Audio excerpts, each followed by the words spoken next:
hadithi zinasema ya kwamba tunda lenyewe sawiki yake ndiyo inayofanya hivyo. Sio tunda lenyewe ukilitumia ati ndio utamaliza nini, utapigana na sumu. La, bali inapotengezwa sawik, hii tufaa wa apple, mwanzo kabisa inakata damu ambayo mtu anatokwa nayo kwenye pua, bleeding. Mtu anapokuwa anatokwa na damu kwenye pua, anapotumia hii inasimamisha na kukata ile bleeding au kutokwa na damu kwenye pua.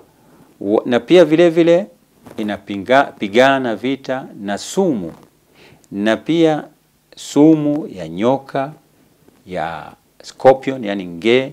Mtu anapokuwa anatumia vitu hivi vitu, yani akitumia dawa hii, atakuwa yeye ameepukana na tatizo hilo, na atakuwa amejitibu kutokana na hatari ya sumu hizi. Kwa hivyo hii ni katika mambo ambayo ni muhimu ambayo tunajifunza kutokana na hilo.